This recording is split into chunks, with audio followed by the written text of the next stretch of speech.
Welcome back दोस्तों, आप सभी का एक बार फिर से स्वागत है आपके अपने प्यारे channel easy tech with enable के ऊपर। मैं हूं आदित्य ठाकुर। हमारी चल रही है ये कीबोर्ड सीरीज सेशन, जिसके अंदर मैं आज आप लोगों के लिए लेकर आ गया हूं लेसन नंबर 4। 1 2 3 हमने ऑलरेडी कंप्लीट कर ली है। अगर आपने अभी तक विजिट नहीं किए तो मैं आई टैब पे और एज वेल एज डिस्क्रिप्शन में लिंक लगा दे रहा हूँ, आप वहाँ से चेकआउट कर सकते हो। तो लेट्स गेट स्टार्टेड।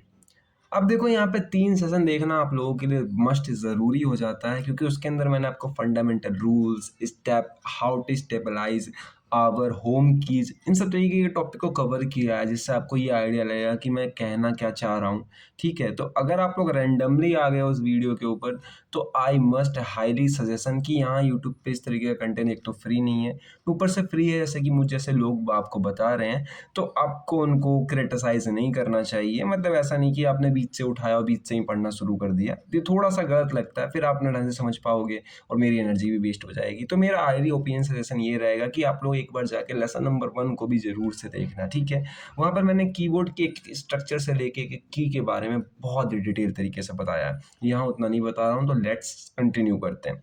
अब देखो, यहाँ पर लेसन नंबर 4 के अंदर यहाँ पर फिर मैं आप लोगों के लिए कुछ न्यू वर्ड्स लेकर आ गया हूँ। इससे पहले हम लोगों ने होम कीज देख लिए, हमने ई देख लिया और आई देख लिया। ठीक है, इतने कीज तो हमने देख लिए हैं, और स्पेस का बटन तो हम सारे वीडियो में देखते हैं, सारे ही लेसन्स में देखते हैं। अब देखो, इस लेसन्स में आपको करना क्या है, इन लेसन्स में आपको जो मैं प्रैक्टिस देता हूँ करने को, उनकी प्रैक्टिस करो। बस सिर्फ इतना ही करना होता है। यहाँ पे समझो, वहाँ पे प्रैक्टिस करो, यहाँ पे समझो, वहाँ पे प्रैक्टिस करो। ठीक है, प्रैक्टिस करने के लिए मैंने आप लोगों को एक बहुत अच्छी साइट दे रखी है, डेट इज टाइपर ऑनलाइन या टाइपर APH टेक ORG। ठीक है, तो ये दोनों ही नाम उसी के हैं। मैं यहाँ कमेंट में भी और डिस्क्रिप्शन में भी इसकी लिंक पिन कर दूंगा, आप वहाँ से भी जाके देख सकते हो, ऐसी कोई बात नहीं है। अगर आप टाइपर ऑनलाइन सर्च करोगे तो आपको मिल जाएगी। किस तरीके से फाइंड करनी है, वीडियो नंबर 1 के अंदर अगेन मैंने बताया, इसलिए कह रहा हूँ वीडियो नंबर 1 तो आपकी बहुत ज़्यादा हेल्पफुल रहेगी। अब देखो, यहाँ पर आने का सबसे पहले हम चल देते हैं अपने लेसन के अंदर। लेसन के अंदर हम 2 नए वर्ड सीखने वाले हैं, दैट इज जी और एच। ठीक है, जी और एच अगर आप सीख लेते हो, इससे पहले आपको सीखने थे ई और आई। ई और आई इसलिए इंपॉर्टेंट थे क्योंकि मिडल फिंगर का काम था। अब बात आ चुकी है इंडेक्स फिंगर के ऊपर। इंडेक्स फिंगर को आप अगर थोड़ा सा अपने लेफ्ट टू राइट जाते हो तो आपके दोनों वर्ड मिल जाएंगे। मैं होल्डिंग पोजीशन पे आ जाता हूँ एक बार होम कीज के, कि मैंने लेफ्ट अपना जो हैंड है उसको भी होल्डिंग पोजीशन पे डाल दिया होम की के, और राइट को भी होल्डिंग पोजीशन पे रख लिया है। अब जिन लोगों को नहीं पता, मैं बता देता हूँ। देखो, एफ की मेरी जो सबसे पहली उंगली है वो बम्प वाले पे है, एफ पे है, दूसरी डी पे है, तीसरी एस पे है, चौथी ए पे है, देन थंब जो है वो स्पेस पे है। ये उल्टे हाथ का है। सिमिलरली सीधे हाथ का पहली उंगली जे पे, दूसरी के पे, तीसरी एल पे, चौथी सेमी कोलन पे, पांचवी जो उंगली है यानी थंब जो है वो स्पेस के ऊपर है। अब बेसिकली मैं थोड़ा सा आगे बढ़ाता हूँ अपनी लेफ्ट फिंगर को, ऊपर नहीं, ऊपर नहीं, ऊपर मत बढ़ाना उसको, उसको राइट हैंड साइड में थोड़ा सा आगे बढ़ाना। तो जब आप उसको राइट हैंड साइड में सीधी तरफ थोड़ा सा आगे बढ़ाते हो तो आपको एक नया की देखने को मिलेगा, डेट इज जी। ठीक है, ये आपका जी हो जाता है। अगर आपने जे वाले की को, यानी जे जिससे आपने फर्स्ट फिंगर से पकड़ रखा है, उसको अगर लेफ्ट हैंड साइड की तरफ बढ़ाने की कोशिश करते हो, बाएं तरफ ले जाने की कोशिश करते हो, तो आपको एक नया वर्ड मिलेगा एच। तो आप जी और एच दोनों आपको मिल गए होंगे।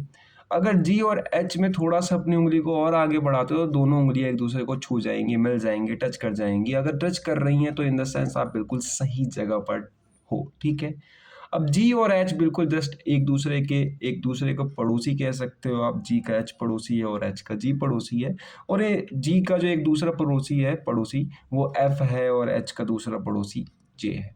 तो जो हमारा एफ और जे बम्प वाले कीज है वो हमारे होम कीज है। अगर आप कुछ भी टैप कर रहे हो तो टैप करके अपने होम कीज पे अपनी उंगली को दोबारा लेकर आ जाना। ठीक है, अगर आप ऐसा कर रहे हो तो यू आर डूइंग गुड और आप सीख रहे हो। अगर आपकी उंगली होम कीज पे वापस नहीं आ रही है तो आई हाईली रिकमेंड कि होम कीज पे लाने की प्रैक्टिस करो।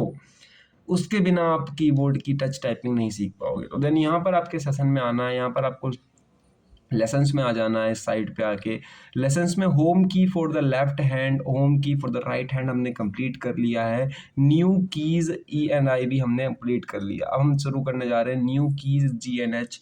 थर्ड लेसन है इसके अंदर। जैसे ही आप इस पर टैप करोगे तो ये अपना कुछ बोल के बताएगा, तो मैं टैप कर देता हूँ। ठीक है, Use your left index finger to strike G. Use your right index finger to strike H. Use the escape key left parenthesis ESC right parenthesis in the upper left corner of the keyboard to exit this lesson. तो जितना कि आपको इसने बता दिया है, ये हमेशा एक चीज़ एक्स्ट्रा बताता है। अगर आपको इस लेसन से बाहर निकलना है तो आप एंथेसिस का यूज़ कर सकते हो। वो एक की होती है कीबोर्ड के लेफ्ट साइड के सबसे टॉप कॉर्नर पे, वो इकलौती की होती है, ठीक है। तो यहाँ पर आप लोगों को आई होप कि सब कुछ समझ में आ गया होगा। आपने दोनों होल्डिंग पोजीशन रख ली हैं अपने लेफ्ट की के, राइट की के। अब जैसे ही ये स्टार्ट करूँगा तो ये आपको कुछ वर्ड्स देने वाला है, ठीक है। अगर आप वर्ड्स गलत करते हो तो वो बताएगा कि किस तरीके से आपको सही करना है। तो बेसिकली आपको बहुत मज़ा आने वाला है। ये खेलते-खेलते भी आप सीख सकते हो। अब देखो जैसे मैंने यहाँ पे इसको स्टार्ट कर दिया, ठीक है।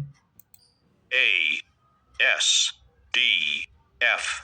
तो यहाँ पे ASDF लिखा पड़ा आ रहा है। बेसिकली ए आपकी छोटी वाली फिंगर के पास होगा, एस उसके बगल में, डी उसके बगल में और एफ उसके बगल में। जैसे मैंने सब कुछ टाइप कर दिया, देखो सही टाइप करोगे तो आपको ये कुछ गाइड नहीं करेगा, लेकिन अगर आप कुछ गलत टाइप कर दोगे तो इसमें से आवाज़ आती है, आपको बताया जाएगा कि इन इन वर्डों का भी दबाना बाकी है। जैसे कि मान लो मैं कोई वर्ड दबा रहा हूँ, J-K-L semicolon. अब ये मुझे कह रहा है GKL सेमीकोलन दबाने को, बट मैं यहाँ पे आई दबा दे रहा हूँ, ठीक है। तो ये देखना, ये दोबारा से रिपीट करेगा सारे वर्ड को, देखो J-K-L semicolon. तो जैसे ही मैंने आई दबाया तो इसने रिपीट किया JKL सेमीकोलन, क्योंकि मैंने सही वर्ड्स नहीं दबाए, ठीक है। वैसे कि मैं सही वर्ड दबाऊँ जैसे JKL सेमीकोलन और फिर स्पेस दबा दूँ F-G. तो नया वर्ड आ गया, डेट इज FG। अब जी आपको पता है, you are no aware very well good key where G just like a slide of F, ठीक है। तो F दबाया हमने और F के जस्ट बगल में थोड़ा सा आगे गए, राइट हैंड साइड में G मिल गया, G दबाया और अपनी वापस उंगली हुई F पे लेके चले गए, ठीक है, और स्पेस दबा दिया। G-F. तो नया वर्ड आ गया GF, और GF से तो आप बहुत अच्छे तरीके से रिलेट कर पा रहे होगे, ठीक है। तो इसको कैसे दबाना है, तो आपको पहले G दबाना है, फिर अपने F वाली उंगली को दोबारा F पे ले आना है, एंड देन स्पेस दबा देना है, तो आपका H. GF हो जाएगा। अब देखो JH आ गया, नया वर्ड आ गया। अब JH कैसे करना है, तो ऑब्वियस सी बात है, J दबाओ, फिर देन थोड़ी सी लेफ्ट साइड में आपको H मिलेगा, H दबाओ, स्पेस दबाओ, H-J. तो आपको नया वर्ड मिल गया HJ। तो आप जैसे H और J दबाते हो तो आपको G-J-H. तो नया वर्ड मिल जाता है FGGH, ठीक है ना। तो इस तरीके से आपको बहुत ही मज़ा आने वाला है इसको सॉल्व करते समय, खेलते समय, ठीक है। तो जैसे मैंने ये पार कर दिया, A-S-D-F-G. तो ये काफ़ी बड़ा वर्ड आप लोगों को मिलता है ASDFG, ठीक है। तो इसको आपको दबाना है, आपको पता है सारे कैरेक्टर पता है, आपको सारी उंगलियां पता है। अपनी मसल्स मेमोरी को जितना हो सके उतना स्ट्रॉन्ग करो, आपकी उंगलियों तक को रट जाना चाहिए कि हाँ ये वर्ड यहीं पर है। तो आप एक बहुत फास्ट टाइपिंग जो है इंसान बन सकते हो, ठीक है। तो आज के लेसन में सिर्फ इतना ही। लेसन नंबर 4 में मैंने 2 नए की अल्फ़ाबेट देखे। अगर मैं छोटा सा रोड मैप दूँ आप लोगों को एक समझने के लिए, क्विक गाइड कि आप लोगों को किस तरीके से फास्ट टाइपिंग बनना है, मतलब फास्ट टाइपर बनना है, तो यहाँ पे 3 पॉइंट में सबसे ज़्यादा ध्यान रखूँगा। पहला फंडामेंटल रूल, जो कि मैंने पहले पार्ट में बताया है कि फंडामेंटल रूल क्या है। फंडामेंटल के रूल के छोटे-छोटे स्टेप्स हैं, उन स्टेप्स को फॉलो करो, होम कीज़ पर पकड़ करो। दूसरी चीज़ आती है यहाँ पर आपकी कि जितनी ज़्यादा आप प्रैक्टिस करते हो उतने अच्छे फास्ट बन पाते हो। तो मेरे यहाँ पे बताने से, लेसन देखने से आपको उतना फ़ायदा नहीं होगा जितना ज़्यादा फ़ायदा आपको उसके साथ में प्रैक्टिस करके भी होगा। तो प्रैक्टिस करते रहना। और तीसरी चीज़ जो है यहाँ पर ये है कि प्रैक्टिस शेड्यूल ना फिक्स्ड रखना। फिक्स्ड का मेरा मतलब यहाँ पर ऐसा नहीं है कि आपने 2 घंटे करने हैं तो आपने 2 घंटे फिक्स्ड कर दिए दिन के, ऐसा नहीं। मेरा कहने का मतलब ऐसा कि मैक्सिमम आप यूटिलाइज़ कर पाओ उसका। किस तरीके से मैं बताता हूँ। जैसे मान लो आप दिन के 40 मिनट या 20 मिनट ही प्रैक्टिस करोगे, तो जितनी देर भी प्रैक्टिस करना ना उनके 2 स्लॉट तोड़ देना। जैसे 20 मिनट कर रहे हो तो 10 मिनट के 2 स्लॉट। एक स्लॉट पहले रखना सुबह के टाइम में और एक स्लॉट शाम के टाइम में, ठीक है। अगर आप 40 मिनट की प्रैक्टिस कर रहे हो, 40 minute is may be more than enough, इससे ज़्यादा आपको जरूरत नहीं पड़ेगी, तो 20 मिनट का सुबह एक स्लॉट रखना, एक 20 मिनट का शाम में रखना। तो इन तरीके से आप दोनों स्लॉट को जो मैनेज करोगे तो आप जो है अपना माइंड फ्रेश करके जाओगे हर बार, ठीक है। तो इस तरीके से आप 2 स्लॉट रखना दिन के, दोनों बार ही टाइपिंग करने की प्रैक्टिस करना। धीरे धीरे धीरे धीरे आप लोग इतनी तगड़ी टाइपिंग स्पीड लेके बैठ जाओगे कि जितनी अच्छी बड़े बड़े तुर्रम खां लोगों की भी नहीं होती है। अगर सेशन पसंद आ रहा हो तो वीडियो को लाइक कर देना। अगर चाहते हो आपका कोई दोस्त भी इस सेशन को देखे तो उसको वीडियो शेयर कर सकते हो। चैनल पे पहली बार हो, चैनल सब्सक्राइब कर लो, क्योंकि इतना अच्छा कंटेंट यहाँ पे ऑलमोस्ट फ्री, यानी यूँ कहूँ कि पूरा का पूरा फ्री है आप लोगों के लिए। तो आप लोगों को सेव तो करना चाहिए। वीडियो की लिंक में आपको डिस्क्रिप्शन में वीडियो की डिस्क्रिप्शन में आपको लिंक मिल जाएगी दोनों ही चीज़ों की। पहली मेरे पुराने वीडियो की, दूसरी आपको लिंक की मिल जाएगी जिस साइट पे मैं आपको लेके गया था। तो देन मैं मिलता हूँ आप लोगों को नेक्स्ट वीडियो में। तो देन मैं मिलता हूँ आप लोगों को अब नेक्स्ट ट्यूटोरियल वीडियो में। तब तक के लिए बाय बाय। मैं हूँ आदित्य ठाकुर, आप लोग ये वीडियो देख रहे हो इजी टेक विद इनेबल के ऊपर।